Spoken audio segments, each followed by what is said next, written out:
The summer of 1944 witnessed the electrifying spectacle of Allied armies bursting forth from the Normandy beachhead, sweeping across France with a speed and ferocity that stunned the world.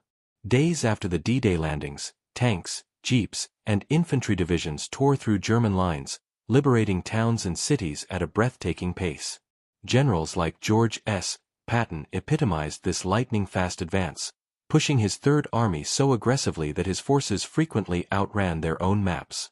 The momentum was palpable, the taste of victory intoxicating. Yet, behind this dazzling spectacle of tactical brilliance and battlefield courage, a colossal, invisible battle was raging, a battle not with bullets and bombs, but with distance, dust, and diesel fuel. As the front lines stretched hundreds of miles inland, the lifeline connecting the advancing armies to the Normandy beaches, where all supplies still had to be landed, became dangerously attenuated. This was the inescapable truth of logistics, the monumental challenge of supplying millions of men and thousands of vehicles with the fuel, ammunition, food, and spare parts necessary to maintain such a relentless offensive. Hitler and his generals, though reeling from the D-Day invasion itself, clung to a desperate hope. Their military doctrine, while initially focused on swift strikes, understood the fundamental fragility of extended supply lines. They were convinced that the Allied advance would inevitably grind to a halt, starved of essential resources as their supply chain collapsed under its own weight and the demands of rapid movement. They believed this logistical bottleneck was the Allies' Achilles' heel, an inherent flaw that would force a pause, allowing the German army to regroup, fortify, and launch decisive counterattacks. In their eyes, geography, ruined infrastructure, and sheer distance would inevitably do what their panzers could not. But unknown to the Axis High Command, the Allies had already begun to implement an audacious, unprecedented solution. It was a logistical marvel, born of necessity and executed with an almost superhuman effort that would defy all conventional expectations. This wasn't a secret weapon in the traditional sense, it was a vast, sprawling, one-way highway network, an endless chain of trucks stretching across France, pounding over broken roads and through liberated towns. This was the Red Ball Express.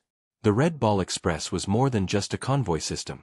It was a testament to industrial might, meticulous organization, and the sheer, unwavering grit of its predominantly African-American drivers. It was a project that would pump the lifeblood of the Allied advance directly from the coastal supply depots to the hungry front lines, outrunning German defenses and confounding Axis intelligence at every turn. Its story is one of unsung heroes, fighting exhaustion, enemy fire, and systemic prejudice, to keep the liberation of Europe moving forward. This video will uncover how this relentless highway of victory literally fooled Hitler's generals, proving that the lightning advance across France wasn't just won by tanks and infantry, but by the colossal, often invisible, force of logistics on an epic scale, a testament to determination against impossible odds. The Red Ball Express was about to reshape the very nature of ground warfare supply, and in doing so, help secure the freedom of a continent. The initial success of the D-Day landings and the subsequent breakout from the Normandy beachhead in late July and early August 1944 created an unforeseen logistical crisis of monumental proportions.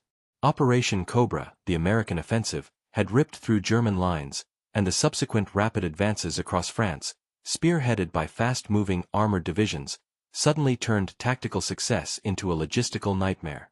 The Allied armies were winning, but they were literally outrunning their ability to sustain themselves.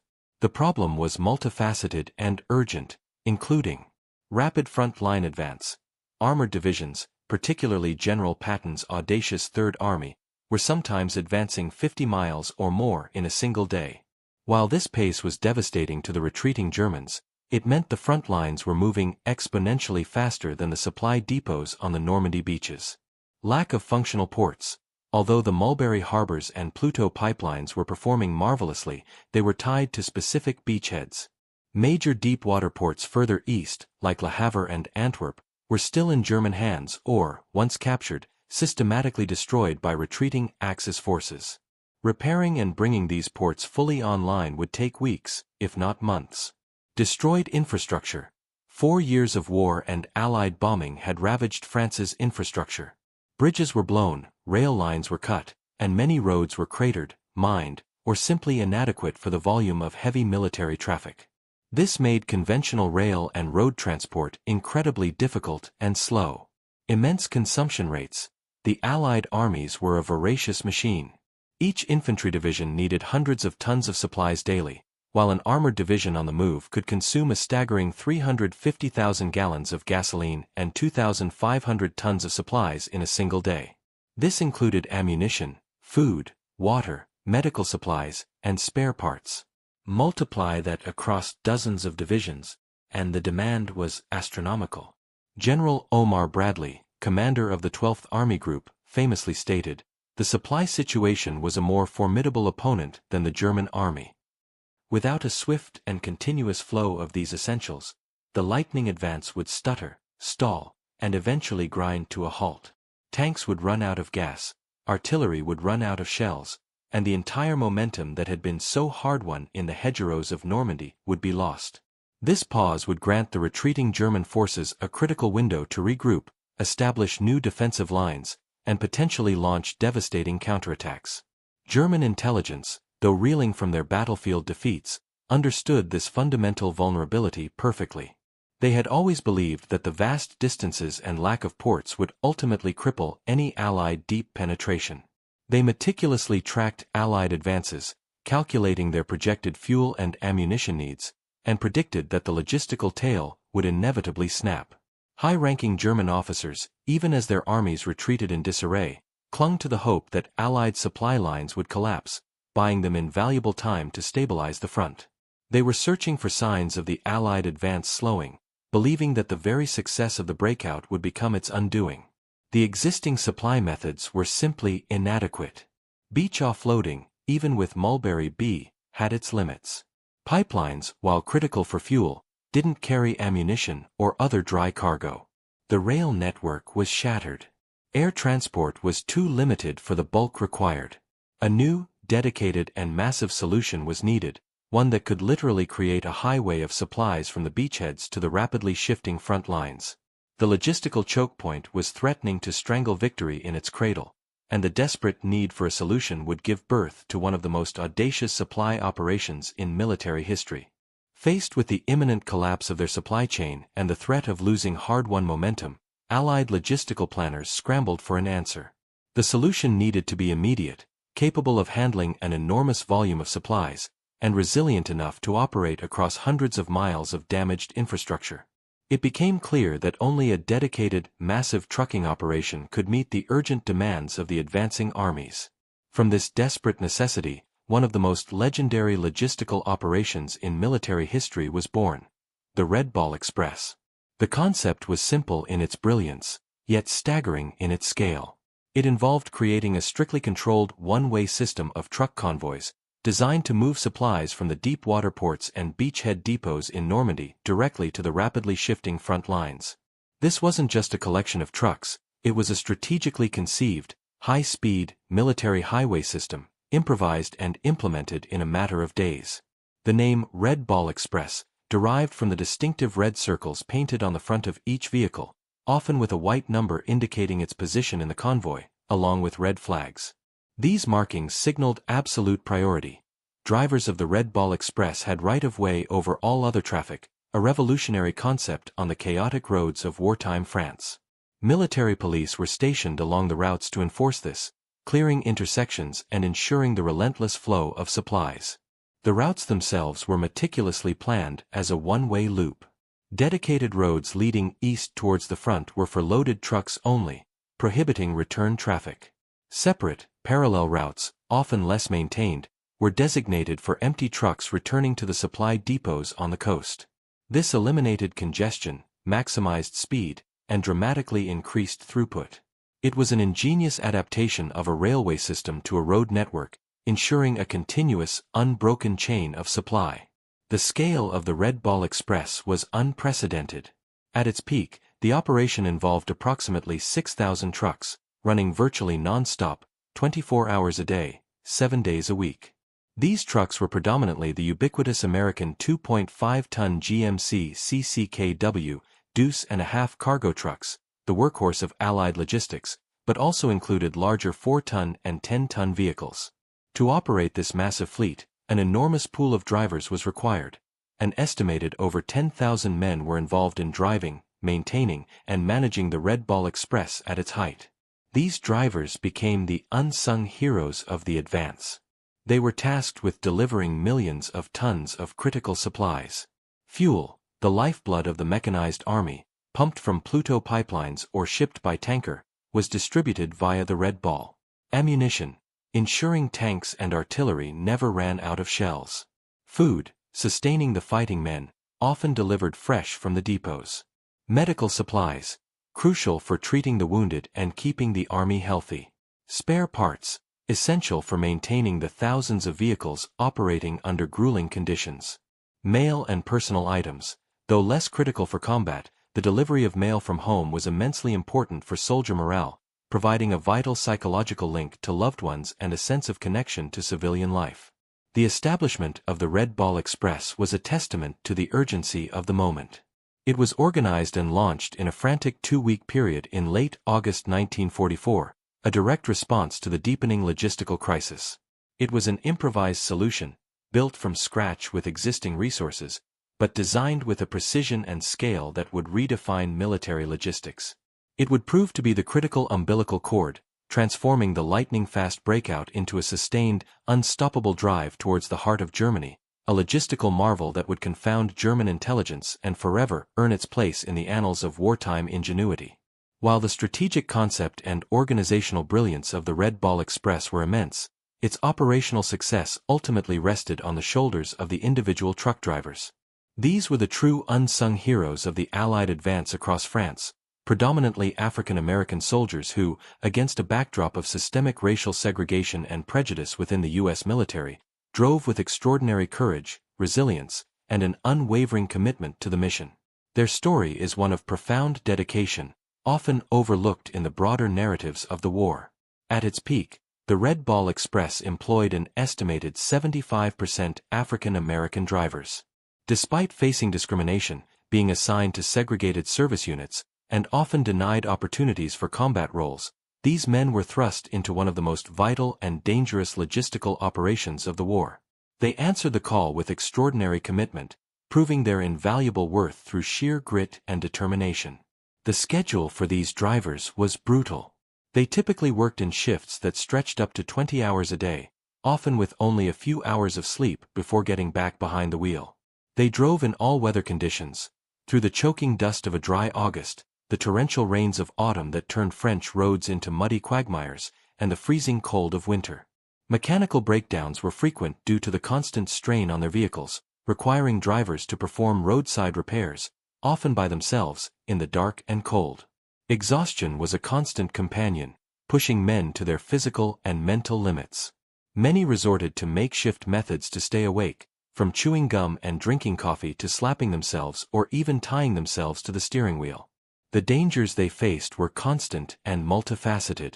Enemy fire. Although the Red Ball routes were primarily behind the rapidly advancing front lines, the fluidity of the battlefield meant that drivers frequently came under sporadic enemy fire from bypassed German pockets, snipers, or ambushes by retreating units. Trucks, especially fuel tankers, were prime targets. Air attacks. While the Luftwaffe was greatly diminished by 1944, occasional German fighter-bomber sorties would target supply columns, adding aerial threat to their perilous journeys. Mines and sabotage. Roads, particularly those newly cleared in former enemy territory, could be mined or subjected to sabotage, leading to sudden, devastating explosions. Accidents. The sheer volume of traffic, coupled with exhaustion, poor visibility, driving with blackout lights at night, damaged roads, and the constant rush, led to a high rate of accidents. Overturned trucks, collisions, and vehicles careening off roads were a grim reality of the Red Ball. Exhaustion and stress. The relentless pace and continuous threat imposed immense psychological and physical strain. Drivers literally gambled their lives with every mile. Despite these overwhelming challenges, the morale and dedication of the Red Ball drivers were extraordinary. They understood the critical importance of their mission, that every gallon of fuel, every box of ammunition, every meal they delivered directly contributed to the success of their comrades at the front. The words "keep him rolling" became their unofficial motto, a testament to their unwavering commitment. Their efforts allowed the Allied advance to maintain its astonishing speed, ensuring that generals like Patton could continue their aggressive thrusts. This unseen army of drivers, often denied the glory of combat but undertaking a mission just as vital and dangerous, kept the highway of victory open. They defied both the enemy's predictions of logistical collapse and the racial barriers within their own military, writing a powerful chapter of sacrifice and indispensable contribution in the liberation of Europe. The Red Ball Express was, in essence, a river of grit, determination, and human endurance, flowing ceaselessly to victory. The Red Ball Express was far more than just a convoy system. It was the pulsing artery that carried the very lifeblood of the Allied armies, delivering a diverse and monumental volume of supplies critical for the liberation of Europe. Its cargo was as varied as the needs of a modern army, from the smallest medical bandage to the heaviest artillery shell, all vital for sustaining the lightning-fast advance. The most critical and consistently demanded cargo transported by the Red Ball Express was undoubtedly fuel. The mechanized nature of the Allied armies meant an insatiable thirst for petroleum. Tanks, trucks, jeeps, half-tracks, and even portable generators at command posts all ran on gasoline or diesel. Aviation fuel was also ferried to forward airfields, ensuring continuous air support for the ground troops. While the Pluto pipeline system was vital for bulk fuel delivery from England, the Red Ball Express was essential for distributing that fuel from coastal depots further inland, often directly to forward fuel dumps, where it could then be delivered to individual units. Without this constant flow, the entire mechanized offensive would grind to a halt, turning advanced armored divisions into static, vulnerable targets. Equally crucial was the delivery of ammunition. The rapid pace of combat meant that infantry, artillery, and armored units were consuming shells and cartridges at an unprecedented rate. The Red Ball trucks carried everything from rifle bullets to enormous 105mm and 155mm artillery shells, ensuring that the Allied gunners and tank crews never ran out of the means to suppress and engage the enemy. Running low on ammunition could be as debilitating as running low on fuel, forcing units to halt their attacks or retreat. The Red Ball kept the teeth of the army biting. Beyond fuel and ammunition, the Red Ball Express also carried the myriad other supplies essential for sustaining millions of men in the field. Food and water. While the romantic image of the front line often focuses on combat, soldiers need to eat and drink. Red Ball trucks carried rations, fresh food, when available, and purified water to the fighting men, crucial for maintaining morale, health, and combat effectiveness. Medical supplies. From bandages and plasma to surgical instruments and medicines, Red Ball vehicles ensured that field hospitals and aid stations had the necessary equipment to treat the wounded, saving countless lives. Spare parts. The thousands of vehicles and pieces of equipment operating under grueling combat conditions suffered constant wear and tear. Red Ball delivered vital spare parts, engine components, tires, tracks, tools, allowing mechanics to keep tanks, trucks, and artillery in fighting condition, minimizing downtime and maximizing combat readiness. Mail and personal items. Though less critical for combat, the delivery of mail from home was immensely important for soldier morale, providing a vital psychological link to loved ones and a sense of connection to civilian life.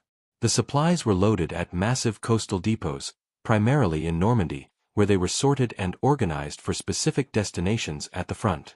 The system was meticulously managed, with dispatchers working around the clock to track convoys, manage routes, and ensure that the most urgent supplies reached their targets first.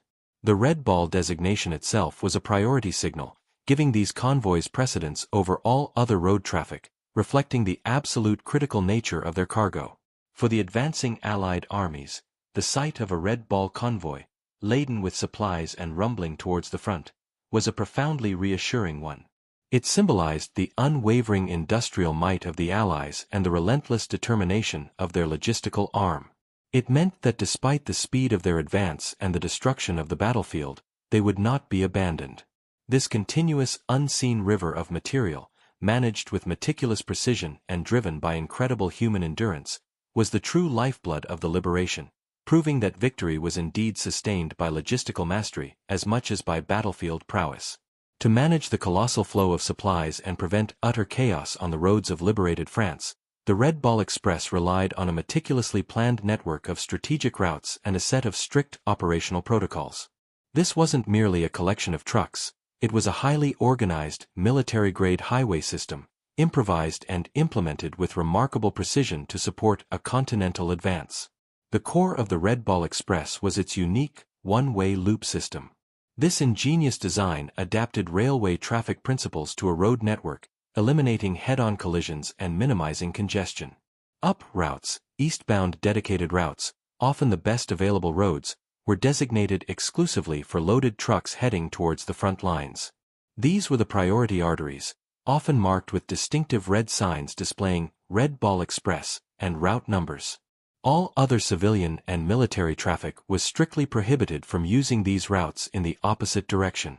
Down routes, westbound separate, often less maintained, parallel routes were designated for empty trucks returning to the coastal supply depots.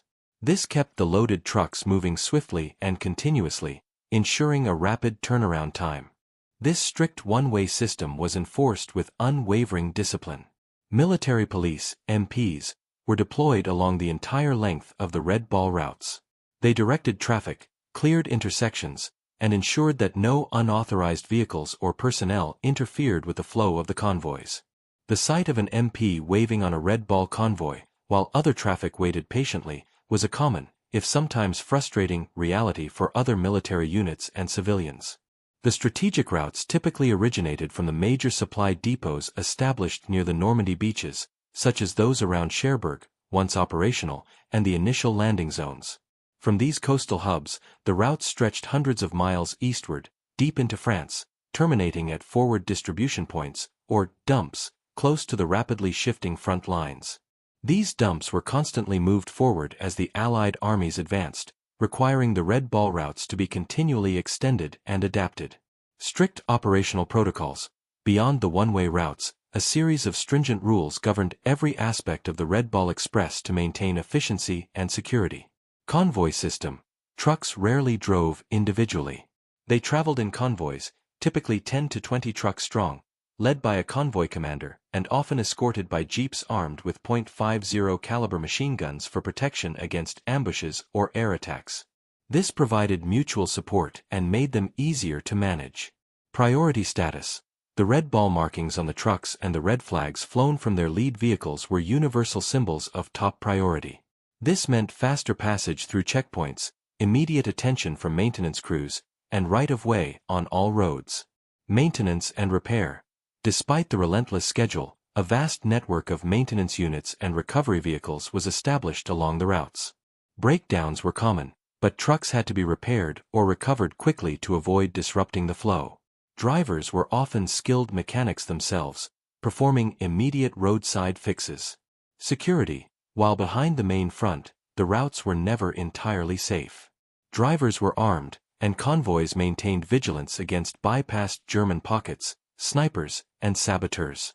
The sheer organizational feat of setting up and operating this system in a matter of weeks, in the midst of a rapid offensive across war-torn terrain, was a logistical masterpiece. It transformed improvised roads into a functioning military highway, pumping millions of tons of supplies from the beaches to the battlefield. The strict adherence to its routes and protocols ensured its effectiveness, directly defying German expectations of Allied logistical collapse and demonstrating a level of organizational genius that would play a decisive role in the liberation of Europe. The Red Ball Express was truly the pulsating artery of the Allied advance. The operational debut and sustained performance of the Red Ball Express had an immediate, profound, and utterly decisive impact on the Western Front. It transformed the Allied advance from a precarious sprint that risked collapsing under its own weight into a relentless, unstoppable surge across France. This wasn't merely a transport service, it was the very engine of the liberation, delivering millions of tons of vital supplies and directly fueling the momentum that bewildered German intelligence. From its inception in late August 1944 until its formal decommissioning in November 1944, though many similar operations continued, the Red Ball Express delivered an astonishing volume of material. At its peak, the operation was delivering between 12,500 and 12,500 tons of supplies daily to the front lines. In total, over its relatively short but incredibly impactful lifespan, the Red Ball Express transported approximately 412,000 tons of supplies. This gargantuan effort was the equivalent of continuously moving the contents of thousands of railway cars along improvised highways. This torrent of supplies directly enabled the lightning-fast advances of Allied forces, particularly General Patton's Third Army, which was renowned for its aggressive, high-speed maneuvers. Patton's tanks and infantry divisions pushed so hard and so fast that they frequently outran their own conventional supply lines, creating desperate shortages. The Red Ball Express, however, often became his lifeline. When other logistical chains struggled, the distinctive Red Ball trucks, with their priority status, pushed through, bringing the critical gasoline, ammunition, and food that allowed his divisions to sustain their forward momentum, launch audacious flanking movements, and continue the pursuit of the retreating Wehrmacht. The impact of this sustained supply was multi-layered. Prevented stalls. The most crucial effect was preventing the Allied advance from stalling. Without the Red Ball, severe fuel and ammunition shortages would have forced prolonged pauses, granting the Germans invaluable time to regroup, fortify new defensive lines, and consolidate their retreat. Maintained momentum.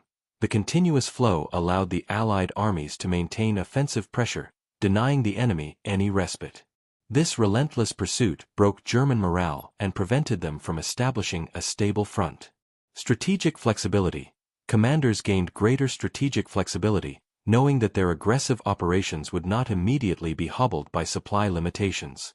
This confidence allowed for bolder, more decisive movements. For German intelligence, the unwavering Allied momentum, sustained far beyond what their logistical analyses predicted, was a source of profound and exasperating bewilderment. They had anticipated the Allied logistical tail would snap, causing a pause that would be their salvation. Instead, Allied armies seemed to possess an inexhaustible supply. Fuel paradox. German generals, often struggling with their own severe fuel shortages, could not comprehend how Allied tanks and trucks kept rolling. They looked for massive conventional tanker convoys or vast, exposed supply dumps, but these were largely absent or well camouflaged. Underestimation of capacity. The idea of such an immense, dedicated highway of trucks, operating with such efficiency, simply defied their expectations of what was logistically feasible in a war-torn country. Their intelligence reports, even when detailing the Allied advance, often failed to grasp the underlying mechanism that enabled it. Hitler himself frequently questioned his bewildered generals on this very point. He dismissed intelligence reports that hinted at unusual Allied logistical operations, clinging to his belief that the enemy must soon run out of everything. He sometimes hypothesized that the Allies had discovered secret, untapped oil fields in France, or that their troops were enduring impossibly severe rationing, rather than the reality of audacious planning and relentless execution. This profound strategic oversight, born from his initial confidence in Allied logistical vulnerability, allowed the Red Ball Express to operate with a degree of freedom that would have been impossible had its true significance been understood and targeted. The Red Ball Express, therefore, wasn't just a logistical solution, it was a psychological weapon. It shattered German hopes of a reprieve, outran their defenses, and fueled the lightning advance that swept across France. Hitler's fatal oversight, rooted in his inability to comprehend Allied innovation and the capabilities of diverse personnel, ensured that his forces were utterly outmaneuvered not just on the battlefield, but on the very roads that sustained the liberation of Europe. While the sheer tonnage and strategic impact of the Red Ball Express are staggering, its true heart lay in the courage, resilience, and unwavering dedication of the tens of thousands of men who drove its routes. This was a human story of endurance against formidable odds, and crucially, a narrative dominated by the indispensable, yet often overlooked, contributions of African American soldiers. Their experiences driving the highway of victory embody both the triumphs of Allied logistics and the profound injustices of segregation within the U.S. military. At its peak, the Red Ball Express employed an estimated 75% African American drivers. Despite facing discrimination, being assigned to segregated service units, and often denied opportunities for combat roles, these men were thrust into one of the most vital and dangerous logistical operations of the war. They answered the call with extraordinary commitment, proving their invaluable worth through sheer grit and determination. The daily life of a Red Ball driver was a relentless test of human endurance. They drove for up to 20 hours a day, often with minimal rest, battling perpetual fatigue. Sleep deprivation was rampant, pushing men to the brink. Stories abound of drivers resorting to extreme measures to stay awake, splashing cold water on their faces, chewing copious amounts of gum, chain-smoking cigarettes, or even tying themselves to the steering wheel to prevent dozing off. The relentless pace, compounded by the psychological strain of operating in a war zone, created an environment of constant stress. Beyond exhaustion, the physical dangers were ever present. Enemy fire. Although the Red Ball routes were primarily behind the rapidly moving front, the fluidity of the battlefield meant that drivers frequently came under sporadic enemy fire from bypassed German pockets, snipers, or ambushes by retreating units. Trucks, especially fuel tankers, were prime targets. Air attacks. While the Luftwaffe was greatly diminished by 1944, occasional German fighter-bomber sorties would target supply columns, adding aerial threat to their perilous journeys. Mines and sabotage. Roads, particularly those newly cleared in former enemy territory, could be mined or subjected to sabotage, leading to sudden, devastating explosions. Accidents. The sheer volume of traffic, coupled with exhaustion, poor visibility, driving with blackout lights at night, damaged roads, and the constant rush, led to a high rate of accidents. Overturned trucks, collisions, and vehicles careening off roads were a grim reality of the Red Ball. Exhaustion and stress. The relentless pace and continuous threat imposed immense psychological and physical strain. Drivers literally gambled their lives with every mile. Despite these overwhelming challenges, the morale and dedication of the Red Ball drivers were extraordinary. They understood the critical importance of their mission. The sight of weary infantrymen cheering as a supply convoy arrived, or tanks getting fresh fuel just in time for an attack, provided a profound sense of purpose. They were vital to victory, a truth that transcended the racial barriers imposed upon them. The motto, "Keep him rolling," became a symbol of their unwavering spirit. Their sacrifices were immense. Hundreds of Red Ball drivers were killed, injured, or captured during the operation. Yet, their efforts were largely invisible to the public and often received inadequate recognition in a military that still struggled with racial equality. It would take decades for their full story to be acknowledged. The human face of the Red Ball Express is a powerful narrative of courage under fire, resilience against adversity, and the indispensable contribution of those who, through sheer grit, kept the very heart of the Allied advance beating. These unsung heroes, predominantly African American soldiers, proved that the drive to liberate Europe was fueled not just by machines and material, but by the extraordinary endurance and dedication of individuals against impossible odds, a testament to the fact that every role, no matter how seemingly mundane, was vital to securing victory. As the Red Ball Express roared across France, pumping millions of tons of supplies to the advancing Allied armies, it simultaneously created a profound and exasperating strategic blind spot for the German High Command. Hitler and his generals had meticulously studied the challenges of large-scale invasions and were absolutely convinced that the Allied advance would inevitably collapse due to insurmountable logistical hurdles. This conviction, born from a correct understanding of traditional military supply, became a fatal miscalculation against the audacious innovation of the Red Ball Express. German intelligence had, for months, analyzed the Normandy beachhead, the destroyed French rail network, and the limited capacity of captured ports. Their assessments consistently predicted that the Allies' long logistical tail would snap.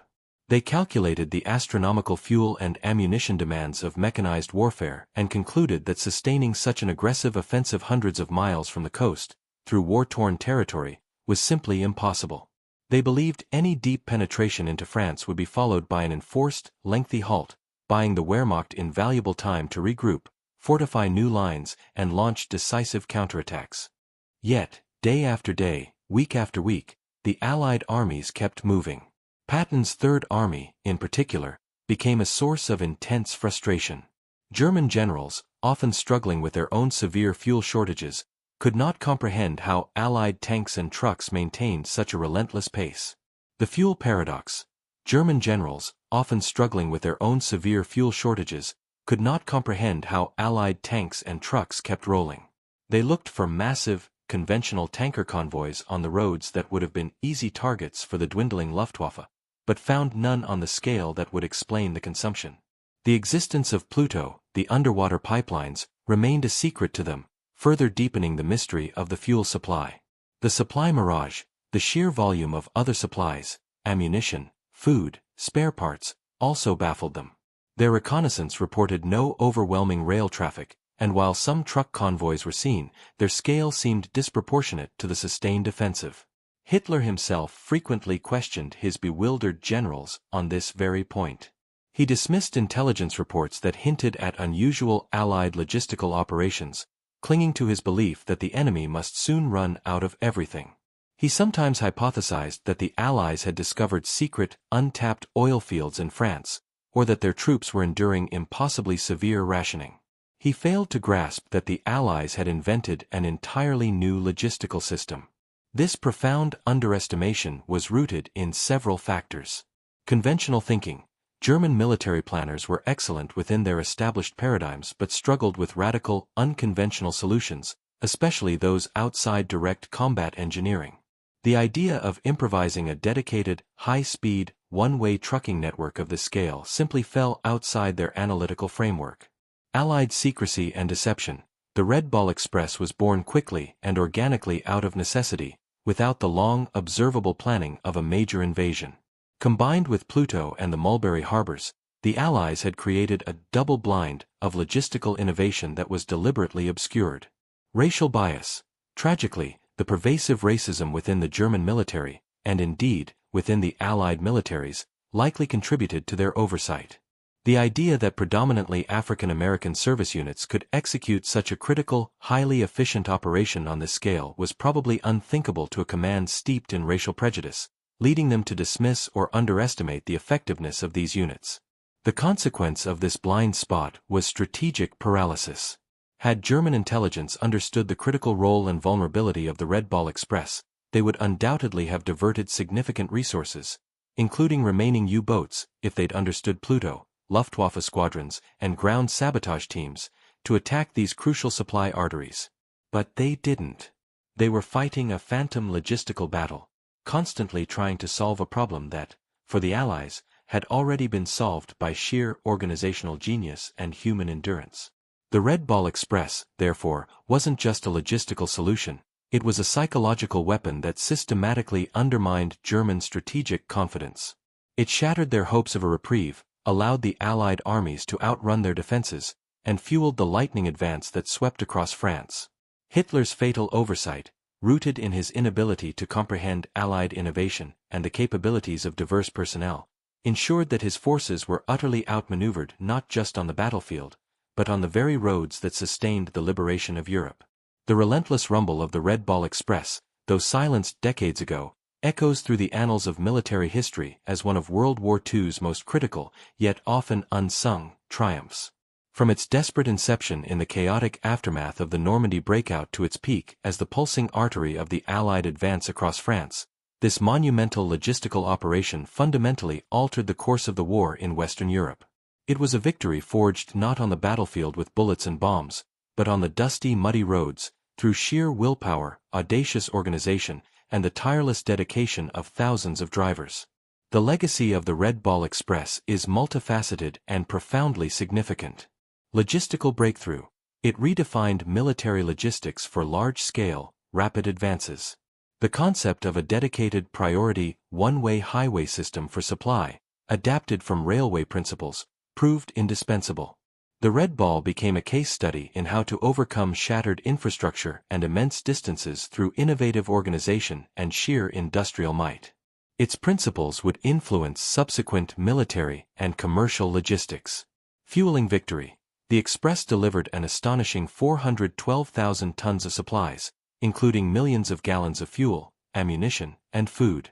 This continuous, unwavering flow prevented the Allied advance from stalling, allowing generals like Patton to maintain their lightning-fast thrusts, denying the Germans any chance to regroup effectively.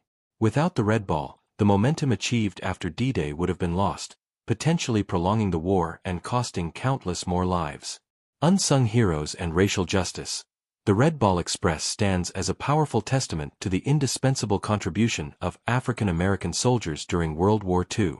Despite facing pervasive segregation and discrimination within the U.S. military, these men undertook one of the most dangerous and grueling non-combat roles, driving through exhaustion and enemy fire to keep the armies supplied. Their courage, resilience, and unwavering dedication in the face of systemic injustice highlight a vital, yet often overlooked, chapter in the fight for both global freedom and civil rights. Their story serves as a poignant reminder of the sacrifices made by all who served. Baffling the enemy, the operation successfully exploited a critical blind spot in German military thinking. Hitler and his high command, convinced of Allied logistical collapse without functioning ports, were utterly bewildered by the sustained Allied momentum. The Red Ball Express, combined with other secret projects like Pluto, maintained a crucial deception, forcing the Germans to fight a phantom logistical battle and diverting precious resources from critical targets. This intellectual failure to comprehend Allied ingenuity was a significant strategic disadvantage for the Axis. Today, the Red Ball Express remains a powerful symbol of determination against impossible odds. It reminds us that behind every grand military strategy, every heroic charge, and every decisive victory, there is an unseen army of logisticians, engineers, and drivers whose tireless, dangerous, and often monotonous work is absolutely vital. The Highway of Victory was more than just a route. It was a testament to the fact that the liberation of Europe wasn't solely won by the roar of cannons, but by the relentless rumble of thousands of trucks. It was a triumph of the human spirit, organizational genius, and the sheer force of supply, ultimately fooling Hitler and securing the swift advance that led to the end of World War II in Europe. The Red Ball Express, forever etched in memory, ensured that the momentum gained on the beaches of Normandy would carry all the way to Berlin.